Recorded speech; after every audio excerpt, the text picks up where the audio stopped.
I didn't listen to this one beforehand. See how he does. I can't hear. I'd like Yeah, you to put that's that out right. a little earlier. Episode so 45. I can read it. What many art historians refer to as the Blue episode. Others refer to anything revolving around the number 45 as Marxist Fascist Communist and downright disgusting. Let's stick with the Blue episode though for fun's sake. 45 is also one number more than the years since the first Findells practice session. 45 was also the number of Tom Brady when he returned from retirement to play fullback for 4 games for the Atlanta Falcons.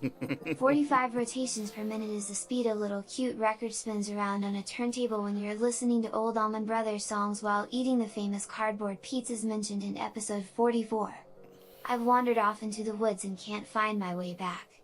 Let Nathan and Steve know I'll build a fire, so look for smoke when they try and find me. If we go 15 minutes over tonight, the show will end at 8:45. Free of bonus material. Peace.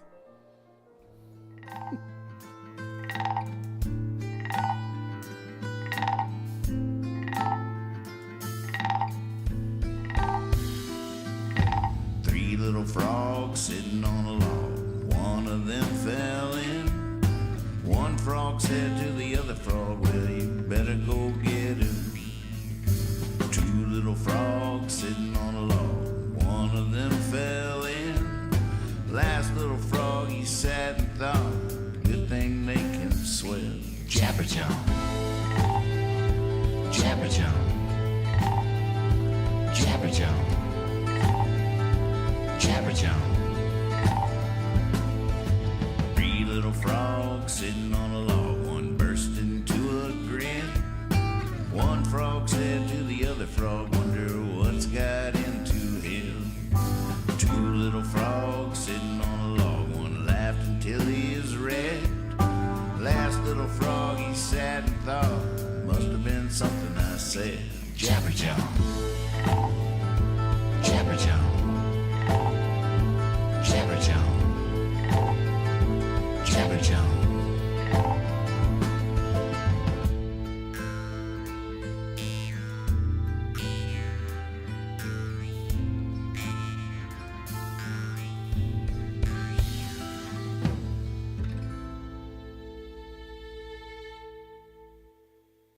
I already feel for him.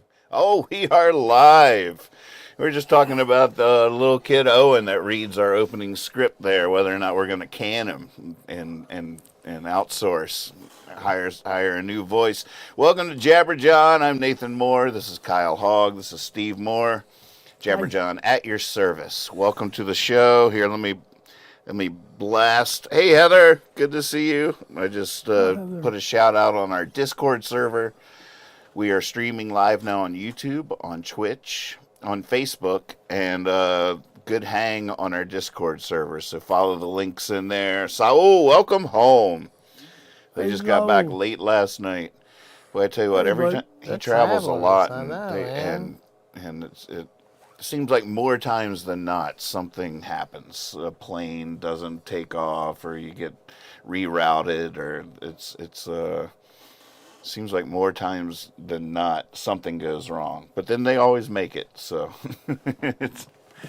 but I don't miss that part about traveling, boy. And it's just seemed even when I stopped, it was already seemed chances were pretty high that something was going to go wrong in your trip.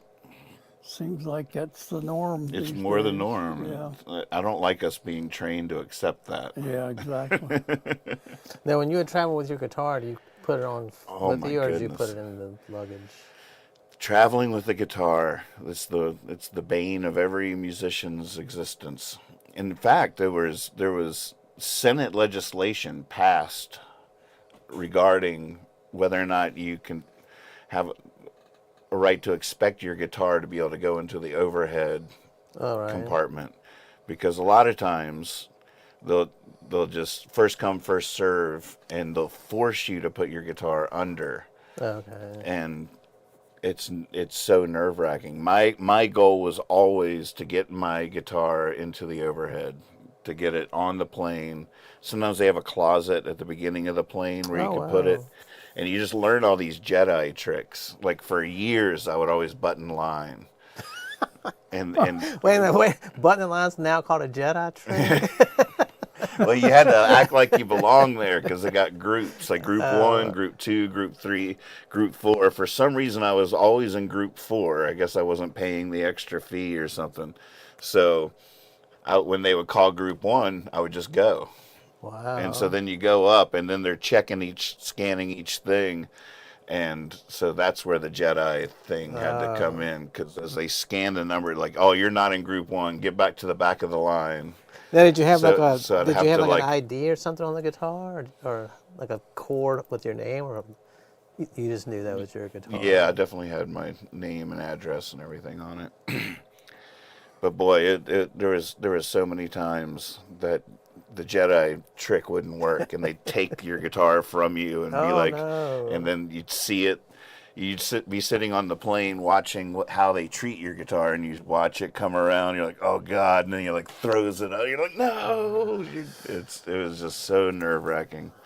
You just don't want to be separated from it, and Now, if you put it in the overhead, you tell everybody like be careful, or do they just jam their stuff in there too? it's not that. If you have it with you on the plane, you're pretty good. Okay. But it became such a thing that the Senate passed this bill that said that a musician traveling with an instrument has to be allowed to put it in the. Oh, wow. So there was at least 3 times that I had the bill on my phone to show it to the person Wow. or whatever that was trying to take my guitar from me. I'm like, the Senate passed this bill. There's songs about it. People have written. There's so many horror stories, and it's a rare thing because for some reason there's always almost a sense of disdain for like this entitled musician that thinks he should be able to put this giant thing. Right. On the other hand, very few people are traveling with something as sensitive to their work as a musician Right. with their instrument.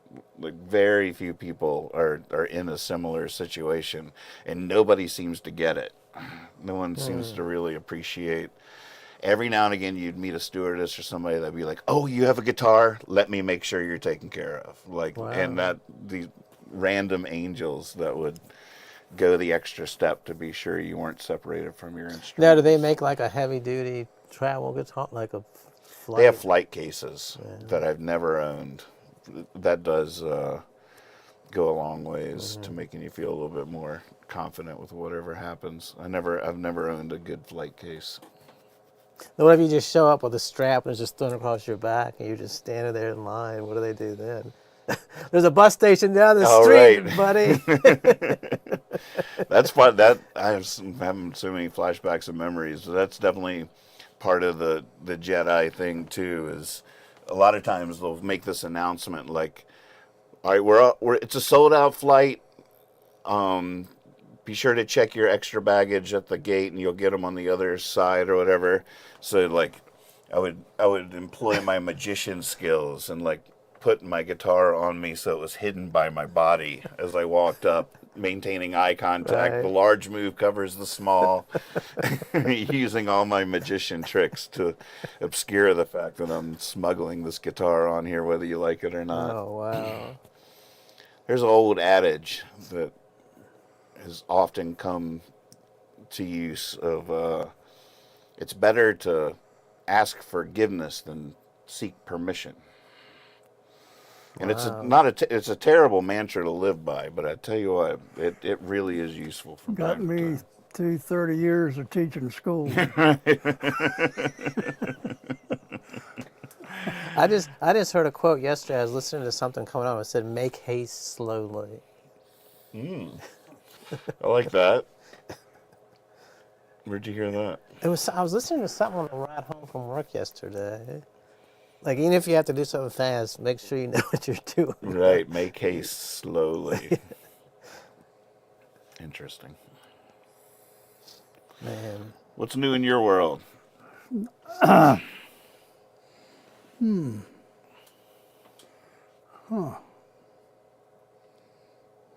First time we've stumped you. I can't think of a damn thing. Well, congratulations. No, I made cabbage. What? I cooked cabbage, Wow. and I've been eating on it. It started off being a casserole, but it quickly turned into a soup. Right. And now it's been cabbage soup. And Is it from your garden?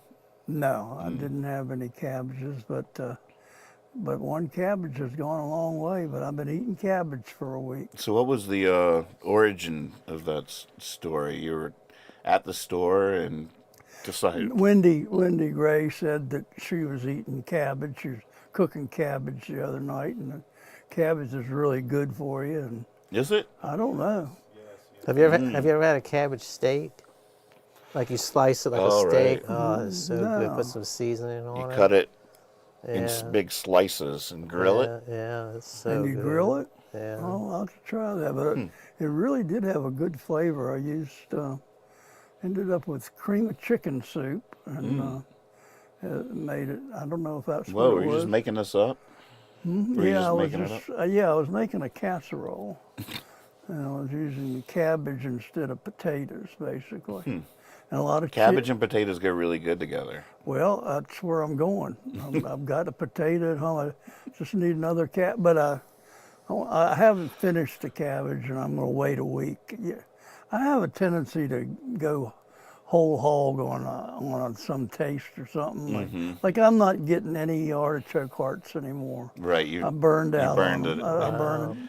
Boy, Dad had a fascination with artichoke hearts It was there for over a a while. year. Yeah, I it was was- like a good year. I learned a lot, It was like a little chemistry experiment going Yeah. on in there. and now they're just sitting in there. They don't do a thing for me. But I like cabbage. Right, so, right. You know, I'm on to something. It's not like I'm run out of things to titillate my taste buds. So I'm still searching for things. But You ever done stuffed cabbage? I don't think so. What would you stuff it with? Like a ground beef Yeah. with like a marinara. Okay, like a stuffed And pepper. You just take the whole leaves and And when you say stuffed, you're talking about one whole cabbage no, you take the individual leaves and stuff the leaves. and roll ground beef up in them. Oh, okay. And then bake it. All right, no, I've never done that. but Marinara sauce. I'm sure it's good. Mm-hmm.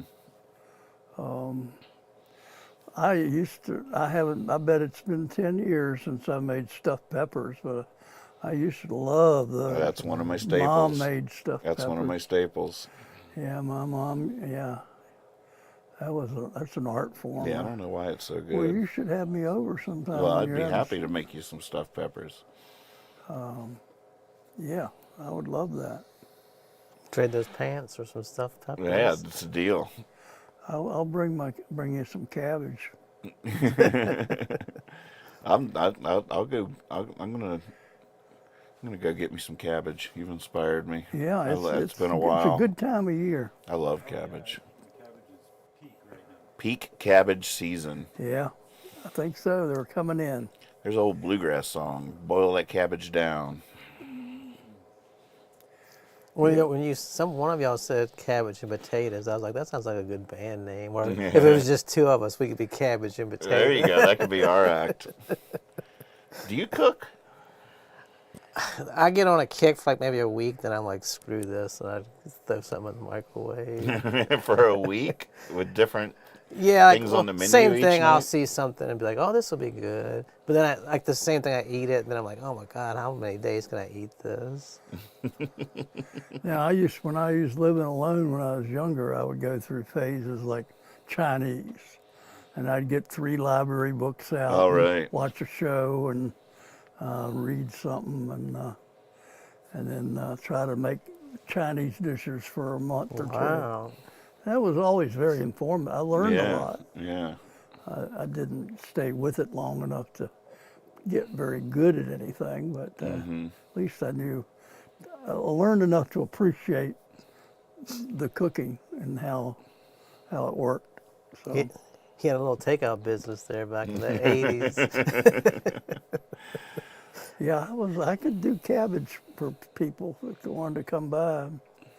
Because I was eating it the other day thinking, this tastes so good, I'd like to share it with somebody. I like that approach of deep diving for a while. I wish I'd done that more. Like that, I feel like with fried chicken, I wish I'd just done it every day for a few weeks or something. But you don't do it like that. So like twice a year, I'll make fried chicken. So it's going to take me years to Yeah, and evolve. you don't learn from your last mistake. Exactly. You end up making the same mistake again. Right.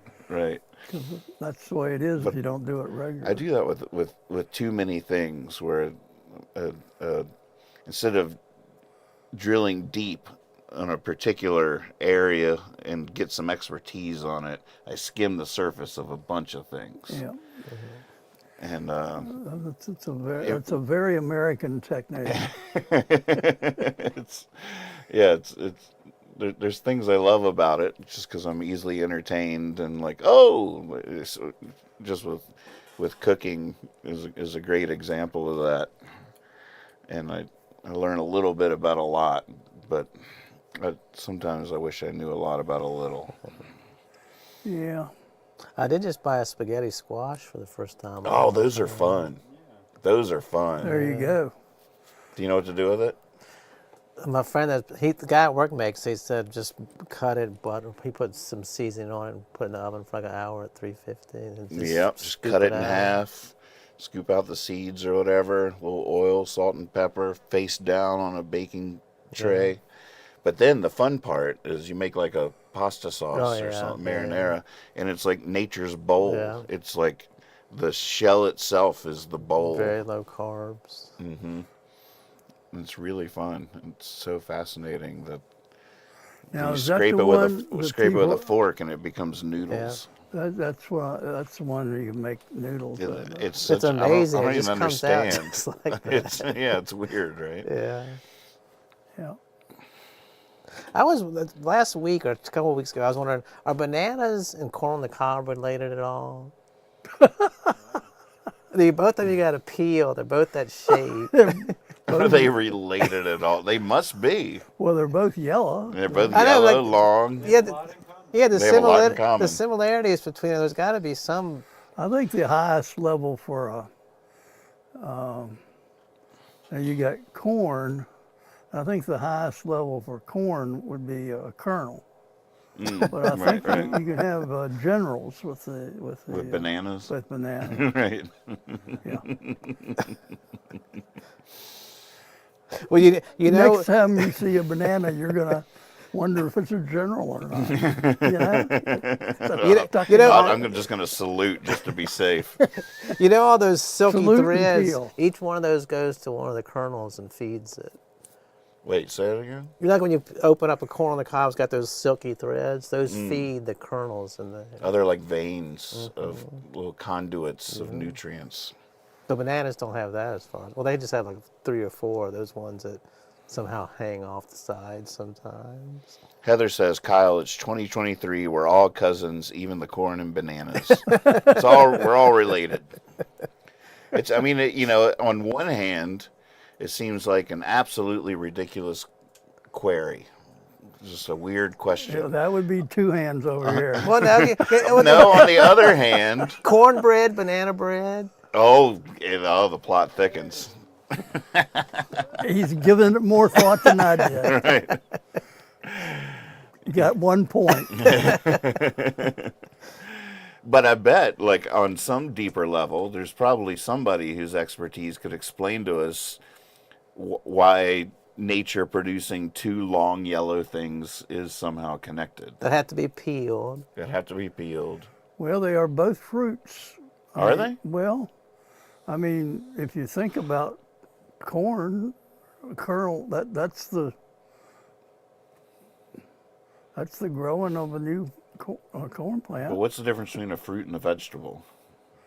That's a good question. Fruit has something to do with the reproductive part of the process, I think. Fruit is usually associated with the seed as a way of feeding the seed when it develops, whereas a vegetable is any part of the plant that is not involved with that. Wow, I didn't know that. Now I But just made that up. but it might be- Peppers have seeds. Yeah, Tomatoes. yeah. Tomatoes are fruit, though, right? But that's the thing. You could argue that the tomatoes and now I don't know about. I don't know. A banana doesn't have a seed in it. Look at the. Oh my goodness! Look at what Percy just made you on Discord. Golly, we really are 2023 here. I mean, look at that. Oh my God! How did that come about? Right? Where did Tech that come from? support just said banana corn. It's just % art in the prompt banana corn. And that artwork. Boy, Percy's art abilities are skyrocketing. Look at the lighting. Yeah, the lighting and everything. That And it's also somebody's acting bananas. Stop acting corny. corny bananas. The kids are going bananas. Well, you're telling them so many corny jokes. What are they supposed to do? Lot of comments. Hey, I like the way it's like busting out of the basket it's in. Oh, it really is. Look at that. Kether is in here. Okay, Googled it. Ultimately, similar to many other types of produce, corn can be considered a grain, a vegetable, and a fruit because Wow. it technically fits into the definitions of all three of them. Makes sense to me. And That's what I meant to say. this is too long-winded to read all of it, but tech support also asked Percy. By the way, for those that don't know, in Discord we have a bot that was designed by Andy. Tech support is his name in here, and it's a AI bot specially for our Discord server. He specializes in Googling Nathan Moore's song lyrics and things like that, but over the last couple of years with the AI stuff, he's every so often he gets an upgrade, and he just got upgraded to GPT-4, and it has built-in art abilities and stuff, so he keeps on being this mind-blowing resource. And according to him, bananas and corn, although different in appearance and taste, share some similarities as they are both significant agricultural crops. Here are a few points of similarity, and he goes through giving us 8 different paragraphs of how corn and bananas are similar. So there's How a did deep you dive know? waiting for you there. You are a man among your above all your peers. Wouldn't you be surprised if you went to Food Line tomorrow and they had like 8 ears of corn growing attached to one thing, like banana? Yeah, there's some splicing dude out there that's like, You got some old woman just wanting 3, pulling some off and putting them to the side, taking the. You know, one thing. Here, hold on a second. Talk amongst yourselves. I did something with bananas the other day. So I have that thing of not wanting them to go bad, Oh, but yeah. they do. So I was down to the last banana, and he was starting to get a little dark, so I needed to do something. Right. So I got banana pudding out. There's always 4 or 5 of those up there, and stirred the milk in, and got the milk before it went bad, and put that banana in there. And a week later, you could still eat That sounds those good. bananas once you put them in the pudding. So there's my tip of the day. Wait, I missed the beginning Well, of that. aren't you supposed to put vanilla wafers on top of that? Yeah, and I had them too, and I forgot. Man, Oh man! redo. But I was saying that I had a banana going bad, and the trick was that I put it in banana pudding, and it doesn't, after that, after you put it in there and stir it up and it sets, then the banana doesn't go bad because you keep it in the refrigerator. Interesting. Well, And right. you're saving your banana, the ones that are going bad. That's a good thing to do with them. There you go. Something else you can do. I took- Banana bread. Yeah, well, you can get a banana and just crush, like smash it all together and put it like in a little tub or something, and you put like a little, what type of flour is it? It's not like regular flour, but some flour you can buy at the grocery store. And it makes like, you just let it sit and it makes like a bread. It's really good. You Like just let it sit? yeah, just put it in the refrigerator. It becomes like a solid thing. You can slice it and just eat a piece of it. I'm doubting all this. That is good. Cause like that's what I do. Cause all the time I'll get like 8 bananas. I think I'll eat one a day, and then like a week later you're like I haven't eaten any of them. Like you just throw them away or do something with them. Yeah, I cut myself off of bananas for a month because I was wasting them. Well, my trick has been for the last year or so that like this is a perfectly good banana here. Oh yeah. But for banana bread, you want it when they yeah. turn. Like and there's so many sugars being produced in that breakdown. It's pretty fascinating. It's true. So the darker brown it's pretty amazing how long they're still good for banana bread. Right. You just look at it, you're like, man, that doesn't. But boy, it's just ready to roll. Here's a little trick I learned somewhere along the way. I'm not sure where I learned it. Oh, there's some great magic tricks with bananas too. But I can't. As soon as I saw you handle, I was like, oh, it's gonna disappear. I gotta watch his every move. This is not a magic trick. But as I'm holding it, I'm remembering some great banana tricks. But I forget. I feel like some kid taught me this. But I thought it was weird. But he just grabbed his banana, peeled it from the raw.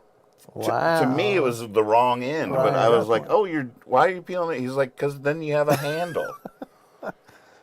Then you have a handle. Peel it from the bottom, not from the top. And it's true. Like a lot of times when you go to peel a banana from up here, it doesn't work right. You squish the top of the banana. A lot of times you have to cut it. But if you go from the bottom, you don't have that torque, You look so and fancy. you have a handle. Wow, that's fancy right there. That's pretty good. There you go. A night at the opera. Try it next time. Exactly. Well, I also read if you put like wet paper around that thing at the top, they won't go bad as quick. Oh, really? Yeah, Like a wet paper towel? Yeah. Never heard that. What I've been doing for the last year is when the bananas are getting all brown over there, before it's too late, I've been trying to invent a banana bread cookie. But I wing it every time.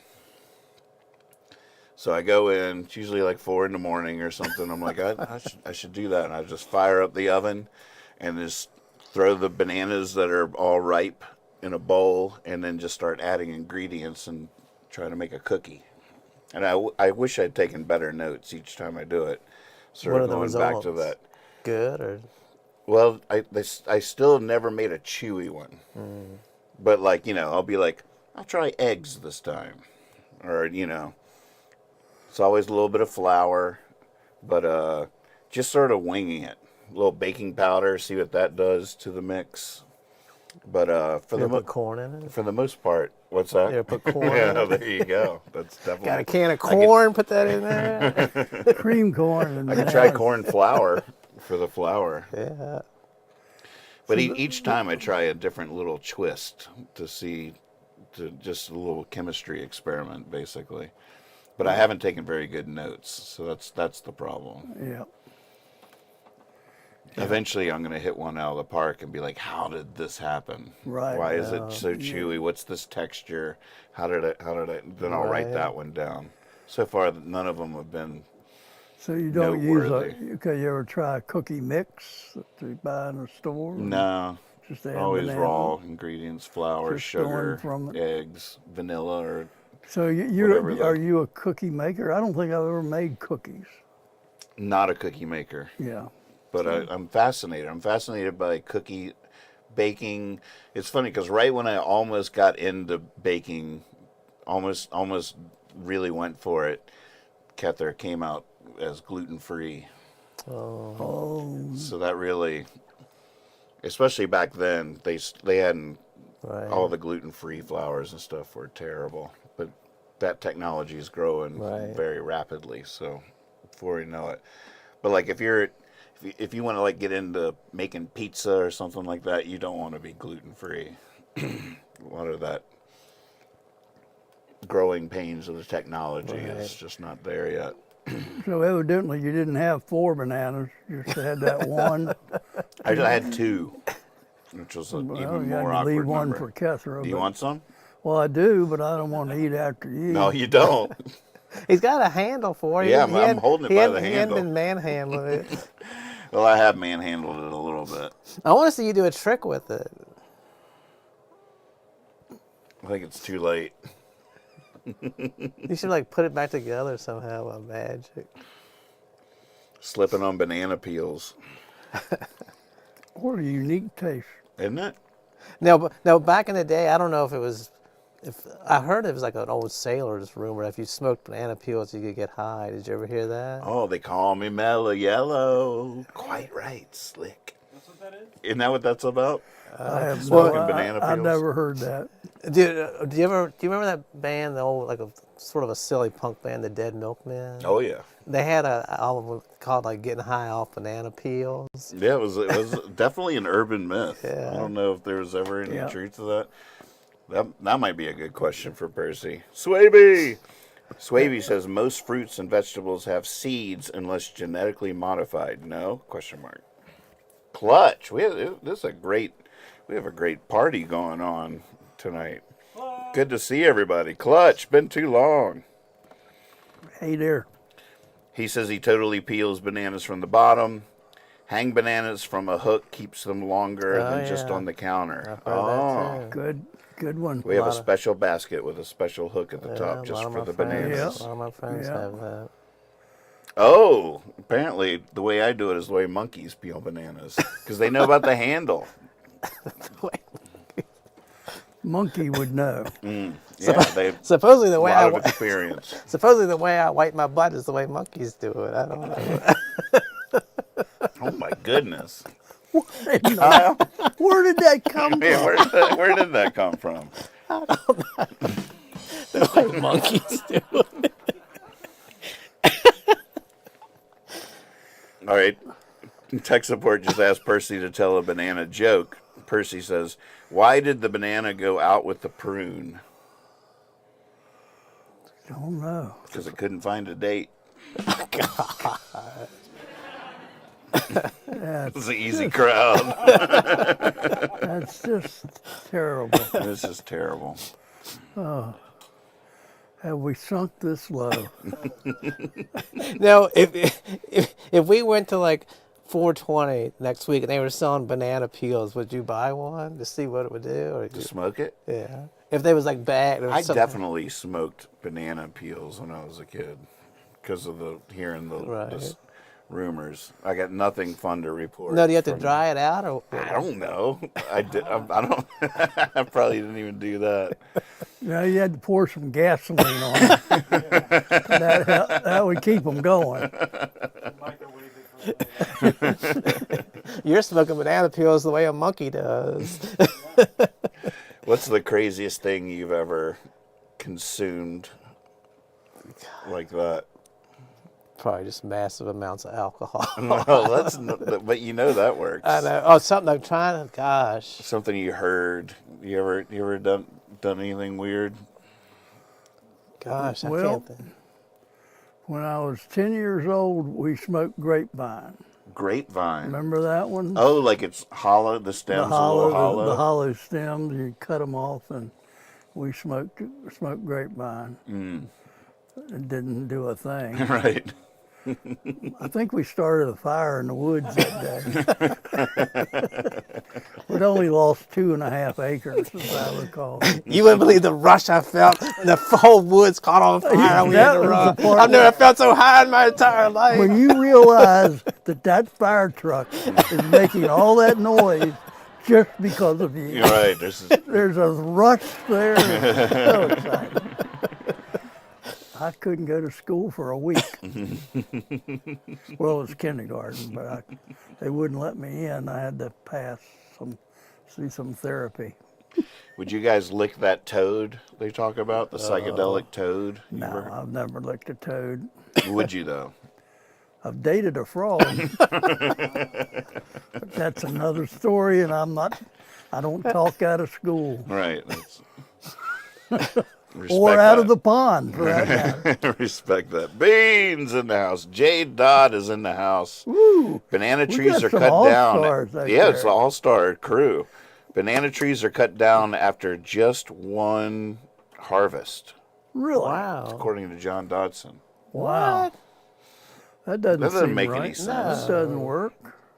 That's the You're way. going to have to tell us more about Yeah, that. I don't Yeah, believe that doesn't work. Bean says, if I remember correctly, per my mother's copy of the High Times Encyclopedia of Recreational Drugs, it was a rumor that caused stores to run out of bananas. That book got me to smoke nutmeg as an adolescent. Yeah, I remember a friend of mine we would go to Woolworths. There was some kind of something you could buy that he would buy. And they asked him about why he was buying it. It was like just like a seed or something. I forget what it even was. And he rolled it up and smoked it and said it didn't do anything. But I guess like people had heard about it, so they were suspicious that he was buying it. I remember it was at the old Stanton Mall with the one with the... like, what are you going to do smoking this stupid stuff? Bean's little tidbit here makes it sound like the rumor that you smoke banana peels happened. Like if stores are running out of bananas, that means the rumor hit the scene at once, and it spread like wildfire, and everybody tried it. What they did, sailors I wonder used if to do that's. it? I wonder what the cause of that that rumor being spread at some point was. I think it has There something to do must with be an origin. sailors. Like back in the old days, sailors would smoke it, I thought. Yeah, but what was the moment that society heard that in mass, and it became like a run on bananas at the store? I think the way I heard it was that when those panda bears got here from China, they were smoking banana peels, Oh, and people were just watching them and seeing how happy they were. right. And, They wanted to be like a panda They bear wanted to be like themselves. the panda bears, and it just caught on. I'm thinking Donovan's Mellow Yellow. Well, that's before chicken or the egg there. I think Donovan was into banana peels because of the panda bears. Ah, gotcha. Gotcha. I've been listening to a bunch of Donovan this week. That's weird that you brought that up. Oh, yeah?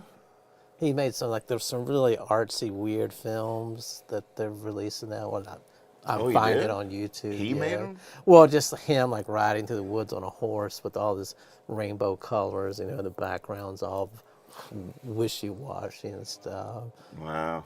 All the women have like long flowing gowns on and putting flowers on his head and all that stuff. Some friends of mine backed him up a couple of years ago. Oh, wow. He was playing in California or something, and friends of mine were his band. Oh, that's cool. Old timer.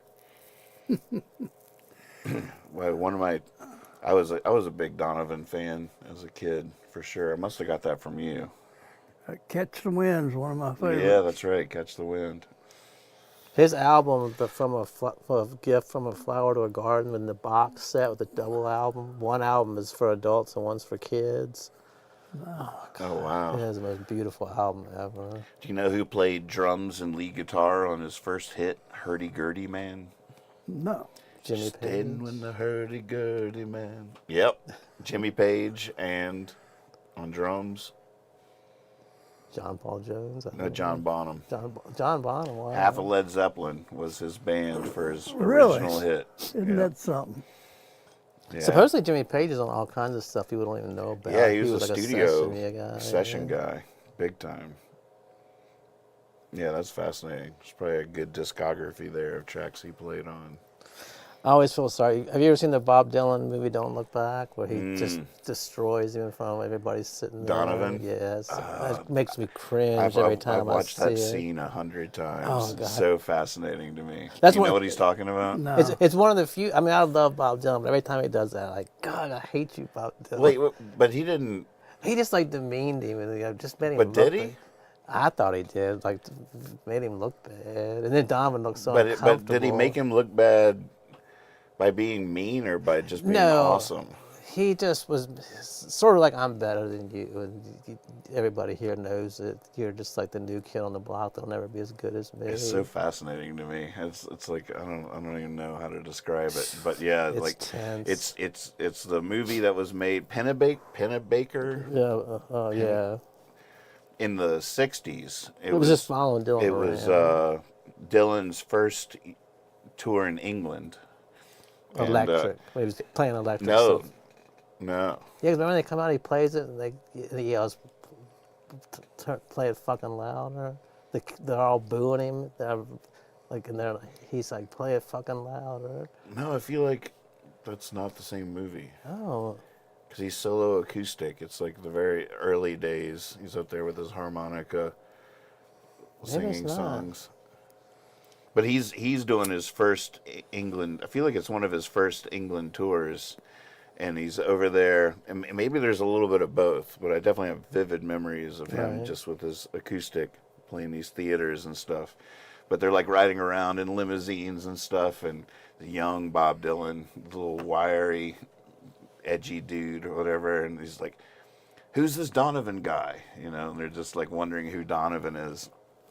And his friends are joking him like, "Oh, he's better than you," and stuff like that. So the rivalry's already sort of in there. And then, like, cut to a little bit later in the movie, they're at one of their after parties after one of the shows, and there's just tons of people all smoking and drunk and singing songs, and Donovan's there, and Dylan's there, and it's just you could cut it with a knife. Yeah, It's just this palpable thing, and Donovan sings one of his new songs, and it's just like, doesn't Dylan ask, but play us something? yeah, play us something. So Donovan sings this song, and it's one of his. It's just sort of a silly little ditty. It's like, "That's what I'm here to do, to sing for you, to sing for you," and everybody's like, "Yeah, it's pretty good." Bob Dylan gets the guitar and just busts out, "It's all over now, baby blue," and you're just like, "Oh man!" But it's almost like the master and the student, and the master lets the student show he knows, like, do what you can do, then just like, all right, put your guitar down and listen to the master now. Here, hold my beer. Yeah, and Donovan's like, he wants to like back out of the room, it looks like. It's a whole moment. It's fascinating stuff. It's funny that you remember it like that, like that. Dylan was almost mean to him. Well, he wasn't mean to him, but he's like putting him in his place, sort of. you Right. know. But it's just, I mean, Dylan was that, like, just the power he had back then. He was like walking around like I don't even know if he had respect for anybody then. He respected people, but he was just so above everybody. He was just walking around like a god almost. Like, everybody was just like, he was almost like, we're all here at the hotel doing something, but everybody knows why we're all here. Remember when somebody at the party or something was like throwing stuff out the window or something, and Dylan had to kick everybody out? Do you remember that? Oh scene? yeah, the guy comes and knocks on the door. The Right, yeah, the lamb hotel, or whatever they call right. those people.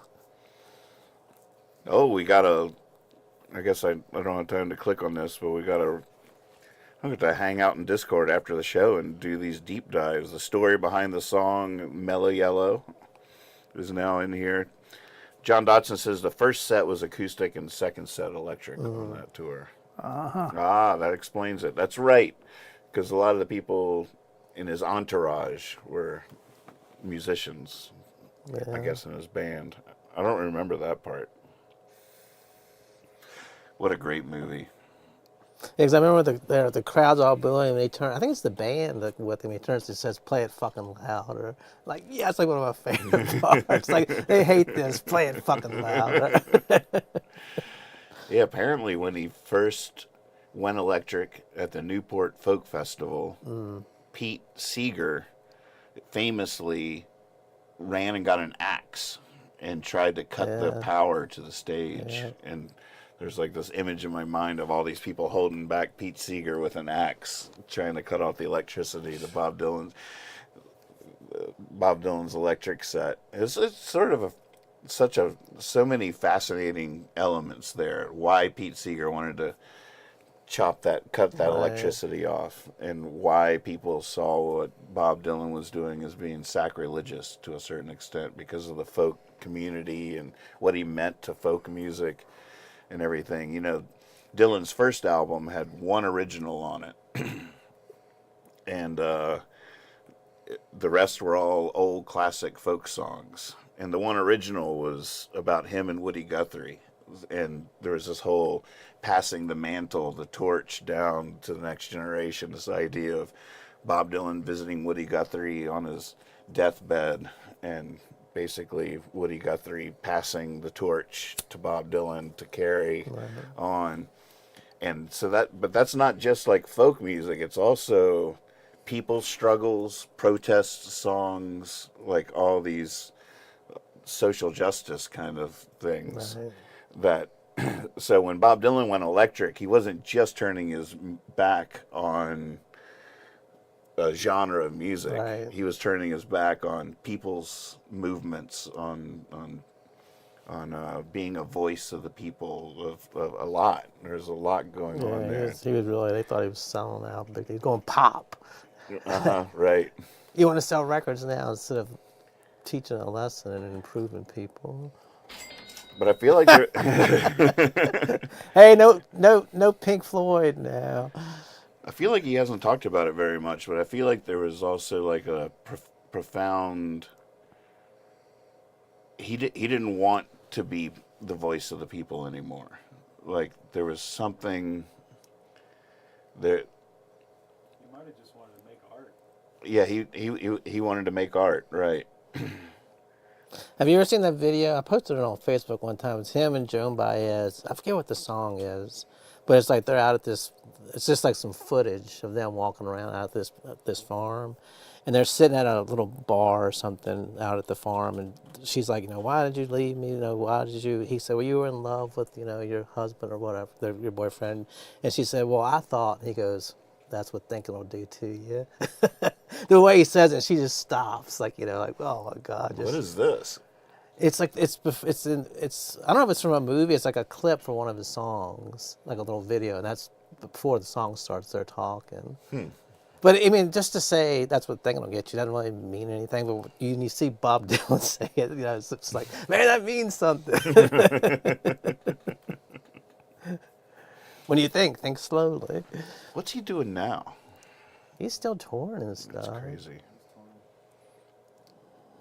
He got into like working with iron, making iron sculptures, big gates and stuff like that, wow. like welding. And then he got really into painting. I've been seeing paintings of his pop up on social media that I just can't even believe that's actually him. Bob Dylan. And he's got What was your when did you do you have any early memories of when Bob Dylan burst into your world? Bringing it all home. Mm-hmm. Bought that album. great album. Highway 61 Revisited was the next one. So and full band stuff was your. yeah, that's when I started. When he went electric, Yeah. he was talking to me, I guess. But I went through the whole folk music thing, but he didn't want to carry that mantle. He was too young. I mean, in other words, folk music was something he evolved through and grew into. Just like people, you listen to him and you learn, but he didn't see that as his life like Pete did. Pete was he was trying to preserve a genre.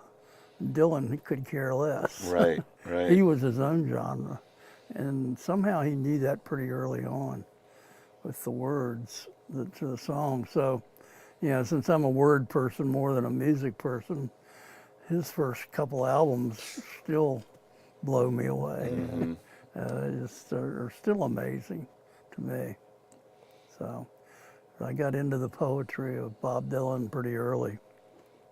That's some nights I just won't be able to sleep or something, and I'll just listen to some Bob Dylan. But they have it where the song will play and it'll be the lyrics, when you hear the lyrics, it all makes perfect sense. When you read it, it's like mumbo jumbo. It's just the way he sings it, the way he phrases Yeah, it. it's It's true. just, but then you read it like, what the hell? This doesn't make any sense. But then when he sings it, you're like, oh my God, you fall in love with some woman or you want to do something. But, you know. Speaking of that, the other variable, it was one of the other variables was that I had a long-term love affair with Joan Baez, which she knew nothing about, but I was totally in. And of course, she and Bob were an item, and so I was vicariously wanting to be able to write those things and go to his house with her at night too. So you know, it wasn't total adoration, but I thought I was cuter. And I thought Donovan was better looking too, so there you go. But yeah, I loved Dylan's work. I remember getting into an argument with Paul Carreri at the Baja one night, and he's a great songwriter out of Charlottesville, and he said something to me that I found very provocative. He's like, you know, Bob Dylan wasn't a very good songwriter. He said he just knew how to make things sound important. Wow. Which is an outrageous thing to say. I was like, all right, another beer, please. In a bottle. But the funny thing is that I did like start doing as an experiment just for fun. I would take some of my worst songs, in my opinion, that I've ever written, trite, too clever, or whatever it was, and sing it like Bob Dylan.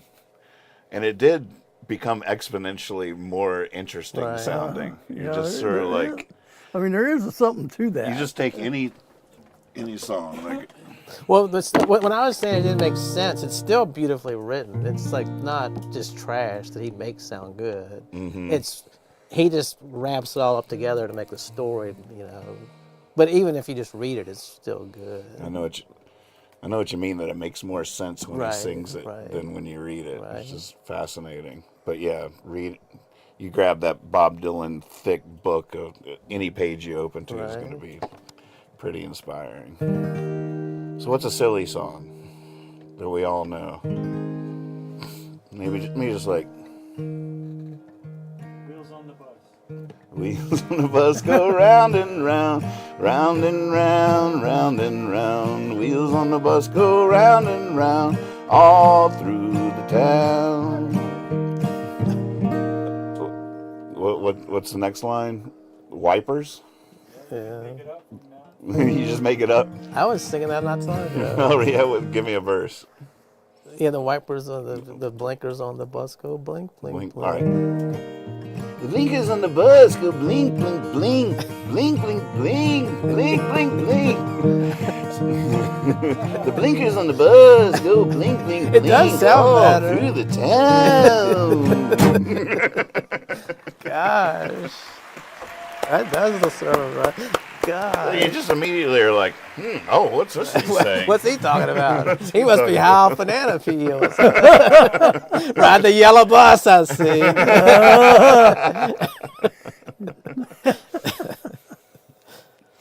Wow, that's crazy. Great. Yeah, there's something to be said for that. I get. Oh, the Paul's delivery point. is there's a lot there. Yeah.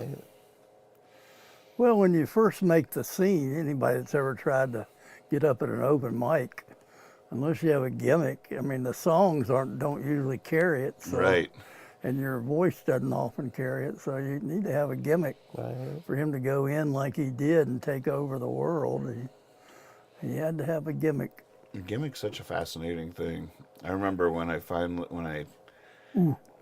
I have a segue. Finish. all right, don't forget it. No, You got it? got it. I remember when I first heard early Tom Waits and then realized, wait a second, he decided, because he doesn't sound like the Tom Waits we think of as a young musician. All right. Great songs, definitely a lot of talent, no gimmick really. Right. And like suddenly he discovered that the New Orleans, little Louis Armstrong, a little bit of Backroads New Orleans vibe or whatever, and he found his thing. And as an artist, that drove me crazy for years. I was just like, I was trying on every hat in the store, seeing if any of these became my gimmick, my thing. It was frustrating. And eventually it just, I guess, exhausted me, and I just suddenly sounded like myself one day, right around 27 years old. But up till then, I was just looking for my gimmick. They were like, find your voice. And then I hear that early Tom Waits. I'm like, wait a sec. To him, that was a revelation, like a light bulb moment. Where like, I know exactly the character. And just, I feel like Dylan, I don't know but just that whole notion that they discovered their character and then became it consciously, and it worked or whatever. It was like my mission statement for many years, and none of the hats fit. No, there's never a gimmick I found. All right. Well, you did, in a sense. You found yourself. So, you could say that about Tom, maybe, but like someone like Willie Nelson, I'd say, he didn't find his gimmick. He found his original voice, His natural voice, his natural voice, and just started riding that. But, and I think you have a good, strong voice, but it's not weird, catchy, gimmicky. It doesn't have a edge to it that you were looking for. So. Do you remember what you were going to say? I do. Okay. We're talking about gimmicks. Oh, man. Now, you had to be here for number 44 To truly appreciate. to appreciate where we're going Oh, my now. goodness. That is some blue hair dye. Blue hair dye. Boy, they give you a lot of gloves. I know. Oh, it's a mess. Oh, is that but really more than one pair? Yeah, For both of you. I've got 2 pair here. All right, Lex. What is happening? Y'all aren't going to do it right now. Lex's beard. No. Percy! Come on, Lex. Percy, It's got to be on something lighter anyway for the color to really show. Ah, sure does. Oh, it does. If you put it on mine, you'd hardly tell. You'd see it on my skin, but that's about it. I don't know how it works, but Colorista. It lasts for 10 washings, it said. have you got that little comb there? Yeah. I was just wondering if you were going to do it, or if I was going to do it. I was going to do it and come in here like that. That's the move, right? When I came up to your house today, I was looking, it's like, did he do it? Did he do it? Drum roll, please. Yeah, he put that on my doorstep the other night. I found it the next morning. It's really been hard for me to stay away from it, but I was going to ask people what they think if I should do it or not. Poll. Poll. Laura Poll. But I don't think it's going to change my world, but I do have my wizard outfit too. No, right. that's right. Yeah, that would go with it. Can you imagine going to Food Lion, walking around with your cart, the wizard thing on, and your blue beard? That's what I'm talking about doing. You'd have all I'm kinds not of. going to just stay home. You'd have kids crawling up, getting in the cart. You just like pushing a bunch of kids around. It's the Magic Man. Come on, kids, we're heading over to the banana section. I'm Come going to on. have to learn a couple magic tricks for So it. where'd you At CVS. it's just impulse buy? Yeah. I sent him on a mission. Yeah, he said if I could find it. I thought they had like some spray, but maybe that's just for Halloween. I couldn't find that. There is a chalk product. It's hair chalk. It's a certain density Hair chalk. Yeah, it's a certain density of chalk kind of stuff, and it's colored. And it's more temporary. Yep, and you just color your hair with it. Yeah. And It says this will last for 10 shampoos, which is through the rest of my life.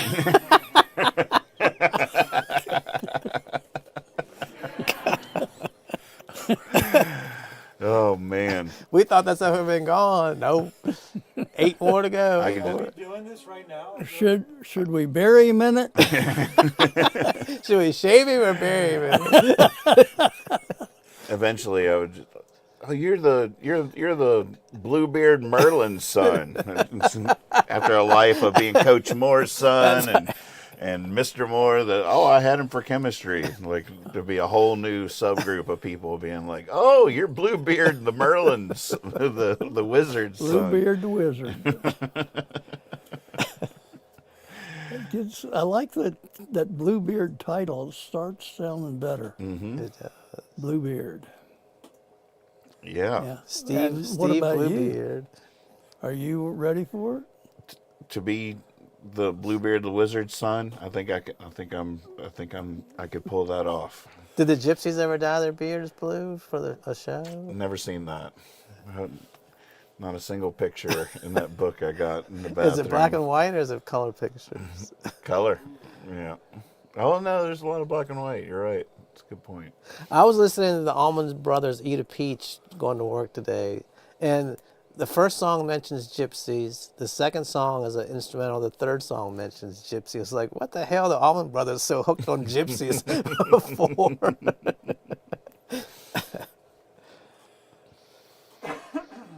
Yeah, it's interesting. I think about that a lot because I've always had an affinity towards gypsies, hobos, the deadheads, nomadic culture, and especially truck drivers. And it's why like all musicians sing truck driving songs because they have an affinity. There's a bond there. They both live on the road, and that's why Willie Nelson will sing truck driving songs. Right. There's just a natural affinity there. And really, it's like only in the last 100 years, globally, it's over. Like, we now live in a world of private property. From sea to shining sea, every square inch is owned. You're allowed to stay in the Walmart parking lot, but that cross section of private property and nomadic culture in the last 100 years, one has destroyed the other. And there's really definitely not in America, but probably all around the world, there's no longer nomadic cultures. Well, it also, the whole idea of, in my lifetime, of hitchhiking. Mm-hmm. I used to hitchhike. Right. And then after a few years and all the advertising and, how dangerous it is, nobody will hitchhike anymore. Mm-hmm. And there are dangers, but there were always dangers. Right. Yeah, but, it just used to be more acceptable. And of course, everybody couldn't afford a car back then. Now everybody's driving their own car. It's amazing when you look at the number of vehicles that are driven everywhere you look every day. You see these pictures of these countries that you never even heard of, and you look at it's full of cars. Mm-hmm. Everybody's just driving around. Mm-hmm. It's nuts. Well, it's like that whole hippie culture, just like you're driving a VW bus and somebody's, another freak like me, get in. Now you see somebody like, oh my God, a weirdo. You swerve to get around them, oh my God, they're going to kill me if I even slow the car down and wave at them. Yeah, in the same way, if you're the other on the other end, the guy pulls over. Why is he pulling over? He must want to kill me. Right. Yeah, there's a lot of tension in all those ways. Yeah, it's just not the same. But like you were saying about the private property, I never even thought about it that way. And there's, like you just hear now, like, so, somebody pulls into the wrong driveway and the guy opens his door and shoots at him. Like, they didn't even get out of their car. Like, it's just, they're just scared to death somebody's going to, Too much fear. Yeah. And you know why? Because they sit home watching TV. Mm-hmm. Like every other show is a crime show. It's a weird fascination we have with it. Yeah, it's horrible. True crime is... True crime. It's weird that it's so... And they'll show... they have one station that shows them 24 But we love hours it. a That's day. the problem. Like, it's another chicken or the egg kind of thing. It's like, are they doing that to us? Or are we doing that to ourselves? Because Yeah, it's a hard one. they got the ratings to suggest that they should keep making more of those because Well, we gravitate towards Yeah, I them. think about that with the advertising because I'm very critical. I think the advertising business is full of idiots that don't know anything about people, and I just think they're so stupid. On the other hand, they must be making money. Yeah, there must be some reason why They're crunching those numbers. Yeah, That Geico lizard, for some reason, Yeah. must be selling insurance, or they wouldn't keep doing it. Yeah, They got millions and millions of dollars doing I research. mean, you know, So many commercials now. You get to the end of it, and you're like, "What? What?"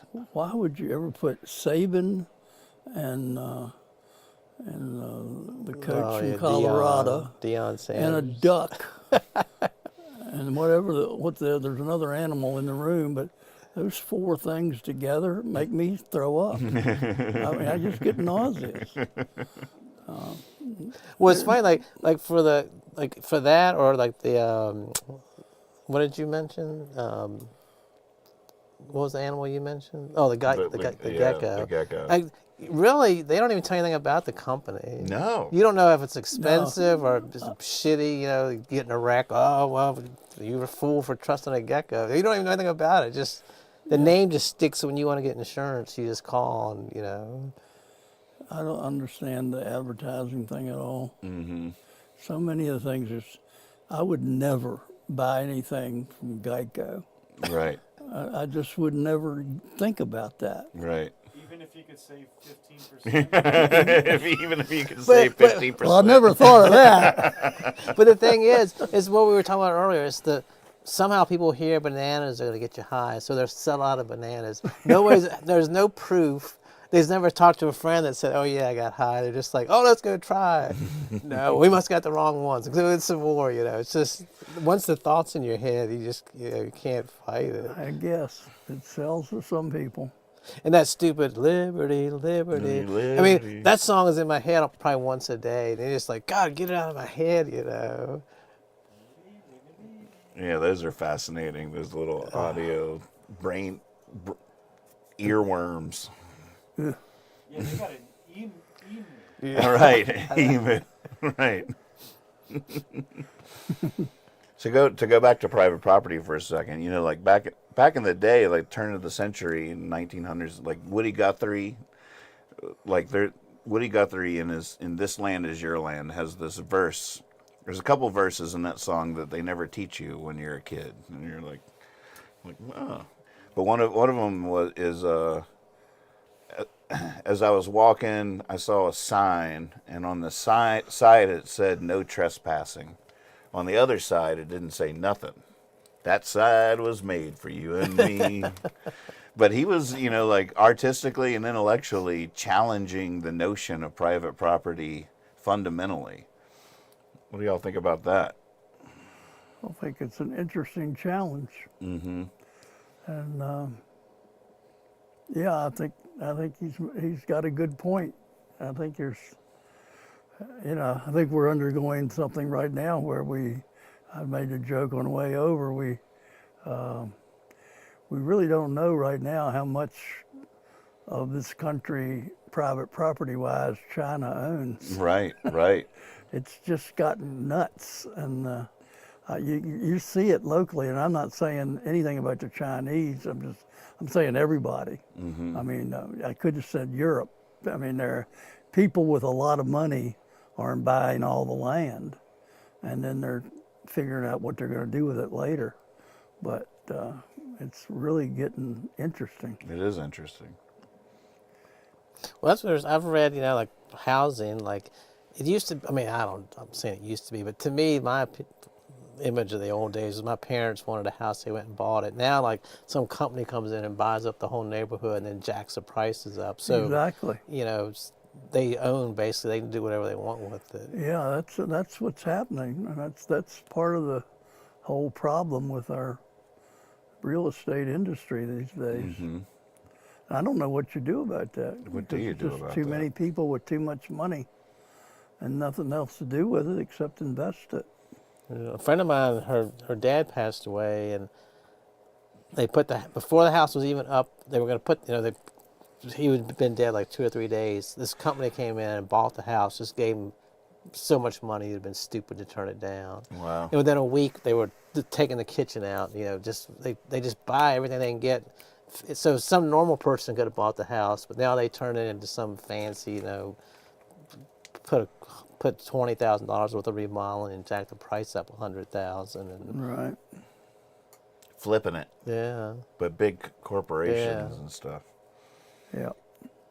Yeah, it's a fascinating thing because I can definitely understand both angles, but it's only in the last couple 100 years that it really became an issue or whatever, to where now, like I said earlier, every square inch is private property. There's not anywhere in America that isn't owned. Whereas for thousands and thousands of years, humanity was operating under a very different set of, there was squatters' rights or whatever. Like a couple 100 years ago, if you found a little piece of land that nobody, you could build a house on it. You could go live in the woods. There would be gypsy caravans, even right around here, like nomadic cultures traveling all over the place, and you'd see little pop-up villages or a gypsy encampment or whatever. But now, when you're born into a world where there's no escape, that's the before you could always, for thousands and thousands of years, no matter what was going on, you could just go. right. Just go. You could head off into the woods. You could, I don't. It is such a different world that we're born into now, to where there's an immediate price. There's an immediate cost to living. There's no, you can't just go live off the land or any of that. All that stuff's illegal. Like, you are immediately born into a very expensive life. It's going to cost you a lot of money. I don't know. It's an interesting conundrum. But also private property, private has like a different meaning to me now. When I was a kid, or like even with my parents, if you wanted to go to somebody's house instead of walking down the street, you just cut through people's yards. Right. It was private property. You weren't going to go in there and mess stuff up, but they weren't going to come out, get off my property. I would never cut through somebody's yard to go away. No, it's all in our lifetime. We've seen that noose constricting around our collective It's private. neck. It's like, this is private, meaning only I'm even able My to childhood go playground was definitely all the neighbors' yards. And it was always like one older mean person that, it was more like a joke. Like, don't play out here. There would be like, It was always sort of a joke, because then you'd test, Right. you'd have to test that. How mean is she? because where I lived, there was an old lady lived by herself. She had a big, huge front yard. And we would just play baseball out there. She never even said we could or anything. But nowadays, the police would be coming, like a bunch of kids play. And I always felt like it was sort of weird. Like, you're like, why is she coming out here telling us to leave? And I guess she's just like, she probably thought we'd beat her up or something. I'm glad to have you. But it's like nowadays, you like, man, walk across somebody's yard and like, what are you doing? This is my property. Mm-hmm. That's very good. That's very true. That's changed a lot. I imagine Hillcrest was like that when you were growing up. Oh yeah. We knew who everybody. You knew who lived there, and you knew if they were retired, and you wouldn't want to go through their yard, and Right. or if they had kids, you were free. Yeah, or that didn't matter. Mm-hmm. Yeah, that's totally different. I'm afraid I'm going to have to go to the bathroom again. Oh, no. Yeah. Well, y'all can carry on.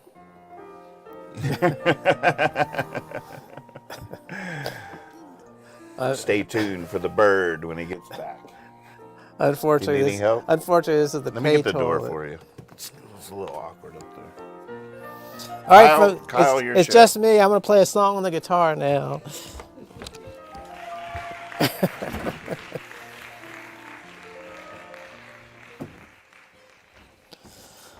All right, people, I can't even read what y'all have to say.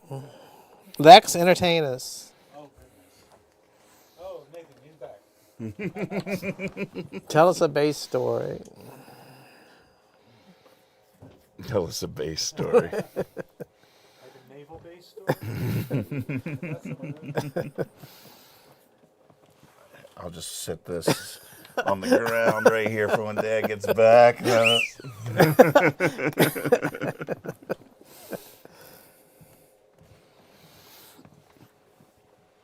Now, you've mentioned that you lived somewhere like on a commune or something, didn't you? Or some kind It of... wasn't really, but it was sort of like that. No, what was in- privacy like there? Was it everybody tried to be as open as they could? Is It was the- basically this guy in New Mexico that had property and had a few houses on it and then a bunch of like trailers and stuff. And I saw an ad on a bulletin board outside of the Wild Oats, I think was the name of the grocery store. But said free room and board in exchange for like doing yard work and stuff. Right. So I went out there and met the guy, and he had a single wide trailer, and he was like, "Yeah, let's do it." And I had just moved to New Mexico with Dave and Amy from the Amusement. We were starting a band out there, and so they moved in there with me. So there's 3 of us in a single wide trailer. And then over the years, we all got so tight that by the time I left there was several little Airstreams and a lot of different people all living out there. Several musicians, some luthiers. So it wasn't really a commune. But was it like that was your place? Don't just come walking in here all the time? Or was Right. it- okay. It was a little loose. We were young. Right. But yeah, it wasn't like a commune like you'd think of a Right. commune. But it was definitely like a little collective going on there, with Jack being our figurehead. Did they He's work you just- like dogs, so you could just do what you wanted? No. It was a little awkward. He was such a sweetheart. He was just a truly a sweetheart, and he loved the music that we made and got into all of that, and was just like psyched to provide Right. a place for us, and it was just all Well, see that's super. Always felt guilty that I'm like, I'm not really doing. but that's another thing. I'm sure there's people that have so much money they could do that, but just people. Nobody thinks about doing that really, or maybe they do. That's not who I hang out with. But why don't other people just say, "Hey, gosh, I got these buildings. Just come live here," you know? Right, hook a young artist up. But then I guess people nowadays are, too, like, oh my gosh, they're living out there, and now I can smell them making meth out there or something. You never know what's gonna happen. Trouble. It all seems like There's always dangerous there's always thing these to do. freshly dug holes out back of that one trailer. I don't know why. You ever been to New Mexico? You like it? Oh yeah, it's called the Land of Enchantment. What were And those? definitely coming from here, it's like you landed on Mars or something. The landscape and everything is just Right. completely a different world. Right. It's 100% different world. It's fascinating. How far west you been? I have a friend that lives in Colorado. We visited him. That's close. Yeah. Still some high That was desert. up that was there. really cool. Yeah, that's as far as that's most I've ever been. Chicago. You don't see any country in Chicago. We were talking about the Rockies, Colorado, out at Lex's new little slice of heaven out on the Shenandoah River. That they got. How fascinating it is that geographically speaking, the East Coast is a lot older than the Rockies. Those are young mountains. Oh wow, okay. And these are old mountains. Right. So here, it's so funny how poetically metaphorical it is, because these are all just gentle rolling, just time. It's just soft, gentle rolling, not too hard to get up or Right. whatever. And then you get to the Rockies, and they're all just like adventure and like, you're scared to death. Like you don't want to look down. Don't look down. And everything is, it's funny that just the way that plays. Yeah, that was a shock. We had rented it was a couple of us went out there to visit. We flew out there, but then we rented a van, and you're just like praying the van's gonna make it to the top of the mountain. You're like, man, who built these things? They didn't have sense to make it a little less steep, you know. We used to do a lot of touring in Colorado in the winter because that was when all the money was, all the ski resorts. Right. And all through my late 20s and stuff was a lot of winter touring the Rockies. Oh, wow. And for someone who's already a little nervous about things, there was some terrifying road trips. And you got to make it to the gig on time and everything, and the snow's coming down and you're putting chains on your car and just terrifying. Oh. Don't miss that. What you need? Oh, you're... My jacket. Catherine just set it over somewhere. Oh, okay. You need it? No, I just. Wait, Lex is wearing it. Wait, where's he going? Lex! Nathan's got your pants. Lex has your jacket. I made it. Good job. Good job. It was close. Have you tried the bidet? I used the bidet. It's nice, right? Yeah. And I had to shower down the whole bathroom too. We won't go into that. What episode was it? Everybody went and we thought he was pissing in that bucket. Oh, right. Here. I'm really glad I didn't take this up there. Yeah, that was close. I turned you down. Oh, just in case. Oh, good job. We have a good producer. Good man. Good man. Yeah, I remember back in the early stages of the pandemic, everybody was joking about the toilet paper, the run on toilet paper, how all the stores are out of toilet paper, and everybody would be like, did you get enough toilet paper? I'm like, look, I'm a civilized human being here. I use a bidet, thank you. Just like... Now, how does that work? So you don't use toilet paper at all? I do at the end, but... At the end. Just to dry yourself off. Just to dry it off, yeah. Yeah. But boy, that thing is, there's no going back. No, it's a wonderful thing. I was watching, Bill Maher was interviewing Kenny G. Kenny G Yeah. on his Club Random thing? Something like I don't know what it's called, something like that. They're sitting like this. But Kenny G went off about he loves bidets so much he would come to Bill Maher's house and install one for him for free. And he's like, once you do it, you'll never. I mean, you have to have it.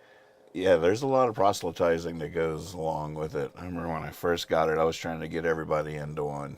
You just want to want to share the revelation. He said he was in Japan in the 80s and went, and that's where the first one he ever saw and didn't know what it was. And he was like, what is this thing? And I guess like the dollar shop in his face. Right. And he was like, what the heck? He was all upset. That happened to Lex's kids when I was telling them about it. They went in and just hit the dial. But he said when he moved back to America, he went and bought 10 of those things. He said, I didn't even have anywhere I only had like 2 toilets, but I just wanted to spread them around so my friends would have Hot tip, it'll change your life. They're easy to install yourself, and they're very cheap online. Amazon or wherever you want to look. And they save the trees. And there's really just no going back. I was sad when Dad finally got a bidet, and I was so excited for you. And then I came over and saw what you actually got, and still am confused by that. Well, he called it a bidet and charged me for a bidet, and it's a bidet. It's just not a very effective one. Right. Have you seen it? What is it, like a big wet rag and just slaps up, hits you on the tush? No, it's like a separate hose. Oh, wow. It's just, you can put it anywhere. That's called a shower head. Yeah, well, it is like a little It's shower. it's like the thing on the sink just a nozzle. that comes out with a nozzle. Yeah. If you know where to put it, you're good to go. Yeah, but I guess you could. It has more uses. I guess.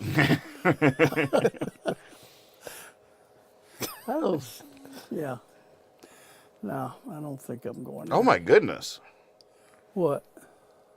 The time just flew. Really? We need to get this bird in. We get the bird in. There's a bird time. Yep. All right. I hope Lex has done his I homework had here. no idea. How have you done yours? Well, this bird is one that is like we were talking earlier about how things have changed in terms of private property. The bird world has changed for me because I grew up listening to the sounds of the Bob White. And What do they sound like? they sound like they're saying Bob White. Oh, wait. Yeah. We need a real, I can't sing it, but everybody, if you heard it, it does sound exactly like they're saying Bob White. Bob White. Bob White. And it's the male Bob White, and they're a short, stocky bird, big-breasted bird that because they run. What color are they? What color are they? They're brown and white, speckled all over. They're good camouflage, except on their heads, they have a black streak and a white streak, and but their body is brown and white streak, speckled, so they blend in really well with the undergrowth, and they travel in groups. Everybody knows what the There it is. There it is. Got to be another one. You always look. He never just says one of them. They always call. And they call in the morning, in the evening, and Oh, look at it. they're attracting their mate. So it's the males that do that. And the females are much more camouflaged. Their heads are brownish, so they don't have that distinctive white and black head. Right. But they look the same other than that. I have some personal experience with, they're called a quail. Quail and a Bob White around here is the same bird. It's the same thing? Oh, yeah. So how's... Yeah. Are there quail that aren't Bob Whites? Yes. Yeah, there are lots It's of like a quail. family, Out or- west, you had 3 or 4 different types of quail out there. California quail and a Gamble's quail. Did the quail you used to have in your shed, Those were those Bob Whites? Those are Bob Whites. And I had no idea. I was Joe Moore, my son, believed several years ago, it was probably a dozen years ago, that I needed some pets, and so he bought me a dozen adult Bob Whites. Wow. He built the screen in my shed. Took a the back half of a screened-in shed and made a whole cage. cage, and they stayed out there. I probably had them a year and a half or so. Here's one of they were laying eggs. Oh, look at that. I would collect their eggs. It's white with brown speckles. I used to, Whoa, look at that. Looks like an eyeball. I would find the eggs every time Looks I'd like- go out. It's going to be chocolate in there. Yeah, no, That's that's just one crazy. that I Did just, you eat them? you could, there are places they serve quail eggs for breakfast.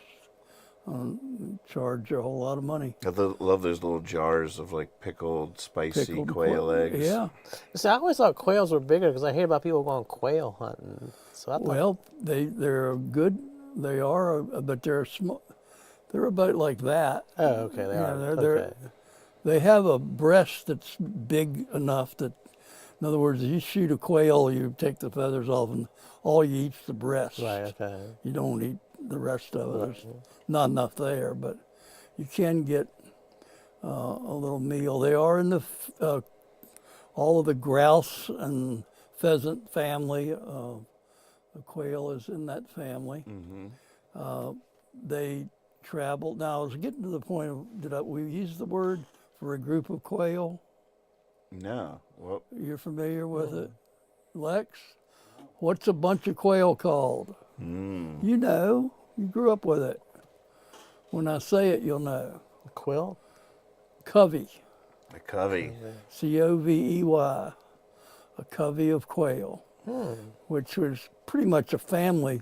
The quails laid 10 to 15 eggs. Wow. So you got 10 little baby quail running around. They grow up a little bit. You got a covey. Wow.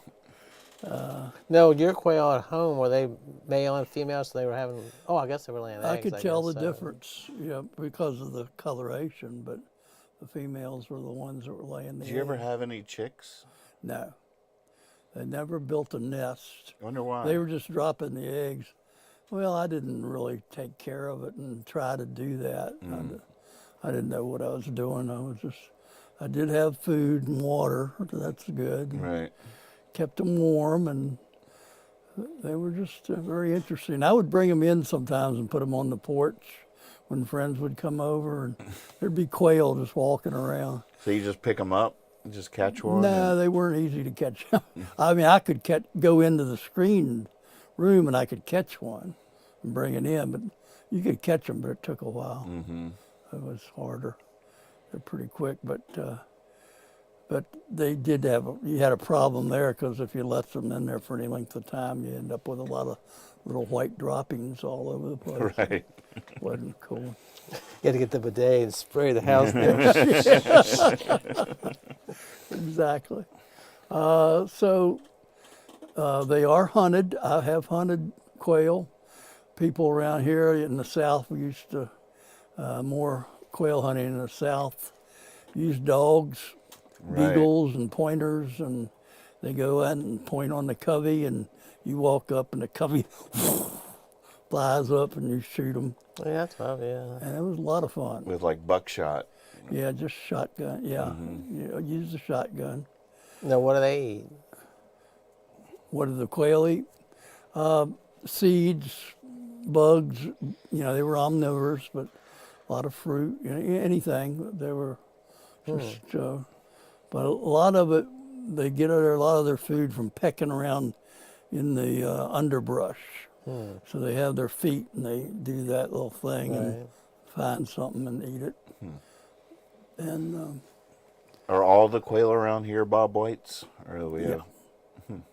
and of course the sad part is there aren't any quail here anymore. What? I know Bobby White's Carver, or one of our local naturalists. He Bob White Scarver.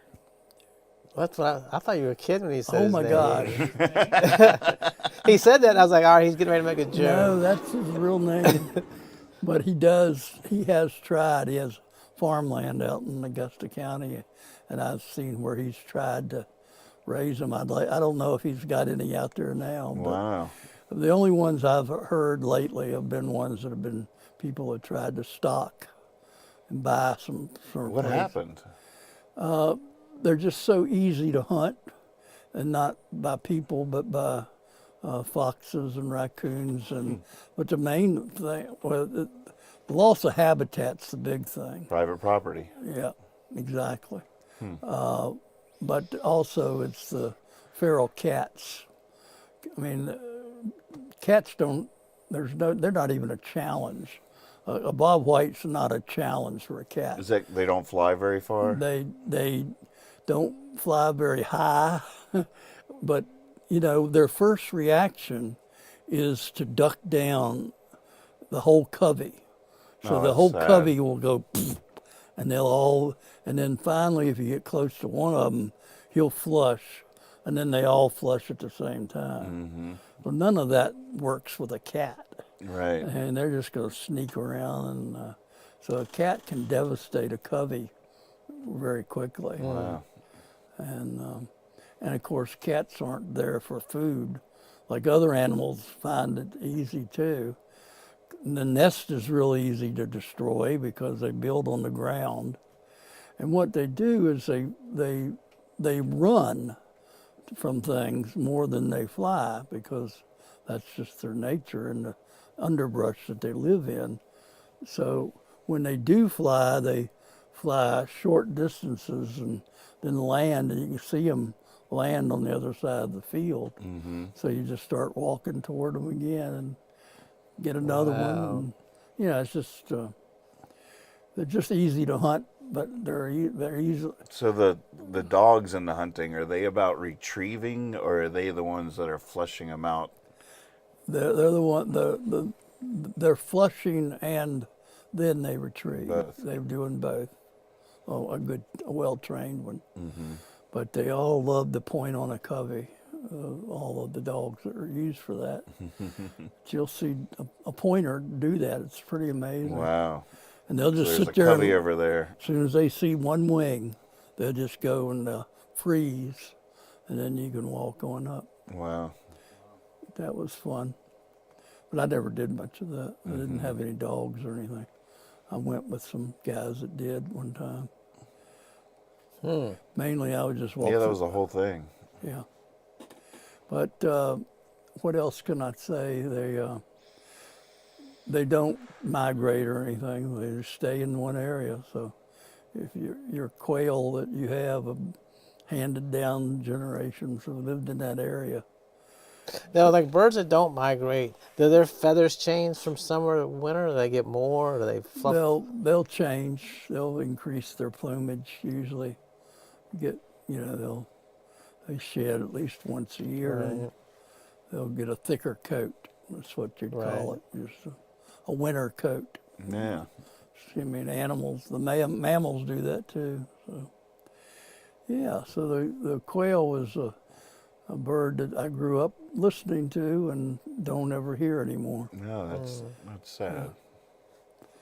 It was, But fitting with the conversation. yeah, another bird like that's the whippoorwill. That I used to hear them in the evening, and just don't hear them anymore. It's just so sad that our children are growing up and never know what that was. Right.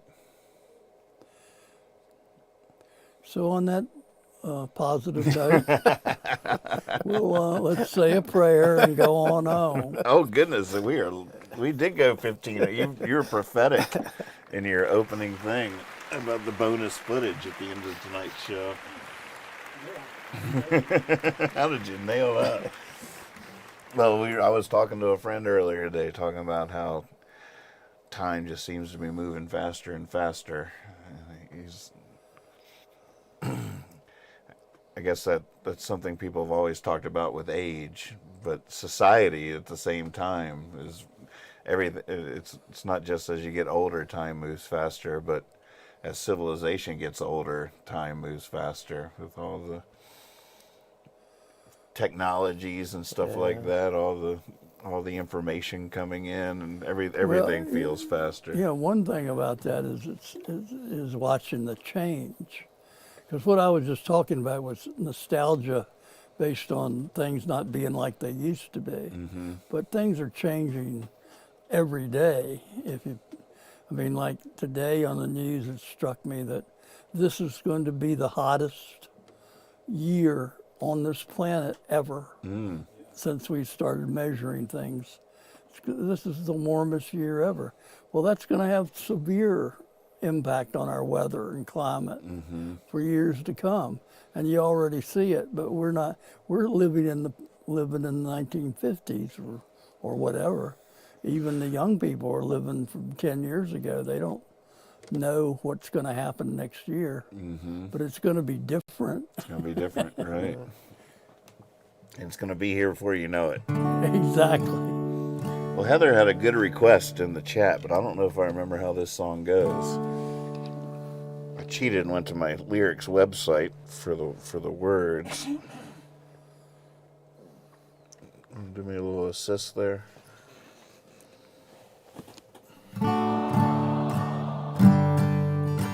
I'm finally coming in to be worthwhile.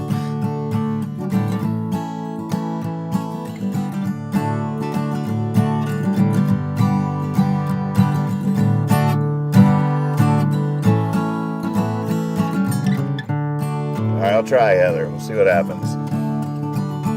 If I fail, it's your fault. There were only 9 jobs in a town of 10, and that last man was looked down upon by the other men. He wound up begging in poverty, thinking there's no one around here working for me. And that's not an opinion, No, that's a fact, Jack. You can look it up. You can check it out. Some call it freedom. Some's been hijacked and the law don't like it. You just try to get out. Even with nothing to hide, there's plenty to fear. Thought an innocent man doing 99 years. When they locked him up, they threw away the key, and there ain't no one out there fighting for me. And that's not an opinion, no, that's a fact, Jack. You can look it up, you can check it out. Some call it freedom, some's been hijacked, and if the law don't like it, you just try to get out. That's probably why she thought of it. And for the first time ever, wherever you roam, every inch, every speck, every drop of it's owned by somebody, some business, some bank, some state. And if you just got here, well, you're just too late. And that's not an opinion, no, that's a fact, Jack. You can look it up, you can check it out. Some call it freedom, some's been hijacked, and if the law don't like you, you just try to get out. Oh, wouldn't it be nice to have a little cabin, to fish in the river, garden with your loved ones? We were made by God to work this earth, not to make $1 billion. You can't eat that, what's it worth? That's not an opinion, everybody. No, that's a fact, Jack. You can look it up, you can check it out. Some call it freedom, some's been hijacked, and if the law don't like it, you just try to get out. Ever the first time ever, wherever you roam, every inch, every speck, every drop of its own. Now you're singing. Now you're saying something. Oh, I'm listening now, man. Some That Tom woke me Waits up. now. All right. The first time ever. It's been so long since I've done Tom Waits. I don't know if I can do it. I will hurt myself. I can't do it. Gosh, I used to be able to do Tom Waits. You need another banana. I need another banana. If you had a banana right now, you'd be all right. That's not an opinion. No, that's a fact, Jack. You can look it up. You can check it out. I just thought about this. Perfect, Does that voice sound more poetic, or we just associate that with Bob Dylan? So when we hear it, we think it's. Oh, it's definitely an association with Yeah. Bob Dylan. Mm-hmm. But it's also part of the genius of his delivery, why you really embraced that part of his voice, because it really did serve to like. It's like a. Well, it helped the words. It really does. It accentuates the words. It really does. Yeah. Where if you didn't write a song that had interesting words, you wouldn't want to do that. I mean, you know. But it does help. If you do have a song out there with uninteresting words, singing it like Bob Dylan will make it sound a little bit more brilliant. Yeah, right. Until the second syllable where they say, oh, damn, he's trying to sound like Bob Dylan. Right. Thank you all so much. Yeah. Thanks. We for- love you. Thanks for watching. Too good. Thanks for coming. They're booing because we're quitting. Hey. It's got to end sometime. Two more minutes, it'll be 8:45. Oh, we did it. We'll see you next time. Do Jabber good. John signing off. See you on the John. No, you don't want to do that. We tried that. Hopefully there's a bidet in that thing. Whew, yes, sir. You don't have to actually be on the I job. can't believe I can't do Tom Waits anymore. I used to sound like Tom Waits I to a think you fault. could do him, but just couldn't do it right then. 'cause Right. It was going to choke you. You have to change it to like a minor or something. Smoking with that thing, you need to go back to the real cigarettes. That gets you there. Right. You need to get the real. Oh boy. Are we clear? Close. Oh, thank you for holding.